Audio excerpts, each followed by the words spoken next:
दोस्तों, आज की वीडियो में जिस चोरी के बारे में मैं बात करने वाला हूँ उसे दुनिया की सबसे बड़ी चोरी में से एक माना जाता है। ना तो ये इंडिया में हुई है, ना ही पाकिस्तान में और ना ही अमेरिका में। एक्चुअल में ये चोरी इराक में हुई थी। इस चोरी को दुनिया की सबसे बड़ी चोरी माना जाता है क्योंकि इसमें करीब 7,500 करोड़ रुपए दिन दहाड़े बैंक से ट्रक में डालकर रफू चक्कर हो गए थे। अब बात आती है, ऐसा कौन सा इंसान था जिसमें इतना दम था कि दिन दहाड़े 7,500 करोड़ रुपए लेके फुर हो गया। दुनिया में चोरी और डकैती करने के लिए लोग नए नए तरीके अपनाते हैं। आप लोगों में से भी कई लोगों ने न्यूज़पेपर और न्यूज चैनल पर कई चोरी और डकैती से रिलेटेड कई खबरें पढ़ी और देखी होगी। कभी कोई किसी को चलते फिरते ही लूट लेता है तो कभी कोई पूरी प्लानिंग के साथ बैंक लूट लेता है। लेकिन इस दुनिया में एक चोरी ऐसी भी है जो दुनिया की सबसे बड़ी चोरी है, जो 7,500 करोड़ से भी ज्यादा रुपए की हुई थी। और ताज्जुब की बात तो यह है कि इस पूरी चोरी में ना ही किसी इंसान की जान गई और ना ही किसी तरह की मारपीट हुई। अब आप सोच रहे होंगे कि बिना किसी की जान और मारपीट के इतनी बड़ी चोरी को कैसे अंजाम दिया। जिस चोरी की मैं बात कर रहा हूँ वो कई साल पहले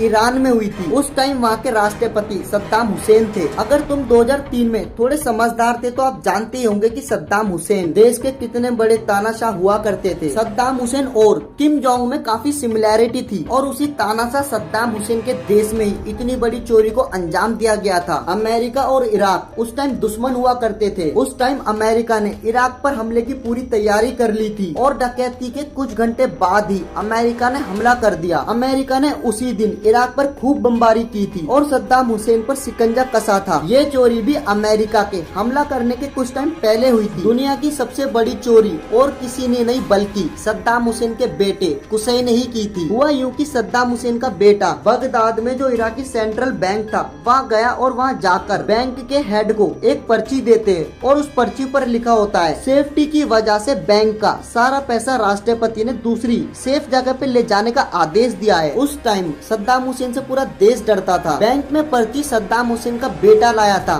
तो बैंक के हेड ने भी कुछ नहीं बोला और पैसे ले जाने की परमिशन दे दी, क्योंकि बैंक के हेड को भी ये मालूम था कि उसने अगर ऑर्डर नहीं माना तो सद्दाम हुसैन उसे जिंदा नहीं छोड़ेगा। इसलिए उसके पास बात मानने के अलावा दूसरा और कोई चारा नहीं था। सद्दाम हुसैन का बेटा पैसे ले जाने के लिए कई सारे ट्रक लेकर आया था। उसने बैंक के ही वर्कर्स की हेल्प से सारे पैसे ट्रक में रखवा दिए। इस काम में करीब 5 घंटे लगे थे। इतना पैसा भरने के बाद भी बैंक में और पैसा बचा था लेकिन ट्रक में जगह नहीं थी, जिस वजह से उसने बाकी के पैसे बैंक में ही छोड़ दिए। ये सारा कारनामा सद्दाम हुसैन की पीठ पीछे हो गया और सद्दाम हुसैन को इसके बारे में कोई नॉलेज ही नहीं थी। बताया जाता है कि सद्दाम हुसैन के बेटे ने जो पैसा लूटा था वो सद्दाम हुसैन के पास आया ही नहीं। लेकिन कई सारी मीडिया रिपोर्ट्स ये भी कहते कि सद्दाम हुसैन ने सारा पैसा सीरिया भेज दिया था ताकि अमेरिकी हमले में अमेरिका उस पैसे को जब्त ना कर सके। चोरी के बाद ही अमेरिकी आर्मी ने इराक पर बमबारी करना शुरू कर दिया था और अमेरिकी आर्मी ने सेंट्रल बैंक पर भी कब्जा कर लिया था। लेकिन जब उन्हें पता चला कि यहाँ का ज्यादातर पैसा कहीं और जा चुका है तो उन्होंने सद्दाम हुसैन के महल और पूरे इराक में पैसा ढूंढना चालू कर दिया और उसके बाद बहुत बड़ी क्वांटिटी में कैश मिला। लेकिन चोरी किए गए पैसों का एक बड़ा हिस्सा वो आज तक नहीं ढूंढ पाए। अब इस चोरी के पीछे सिर्फ सद्दाम हुसैन का हाथ था या फिर उसके बेटे का, इस बात की नॉलेज तो किसी को नहीं है, क्योंकि हो सकता है कि सद्दाम हुसैन को पहले से ही खबर लग गई हो कि अमेरिका उस पर हमला करने वाला है, इसलिए उसने सारे पैसों को ठिकाने लगा दिया हो ताकि वो अमेरिकी सेना के कब्जे में न आए। लेकिन दुनिया की इतनी बड़ी चोरी काफी आराम से और बिना किसी की जान और मारपीट के हो गई। तो दोस्तों, वीडियो को एंड करते हैं। आई होप आपको वीडियो अच्छी लगी होगी। अगर आपको वीडियो अच्छी लगी तो इसे लाइक कर देना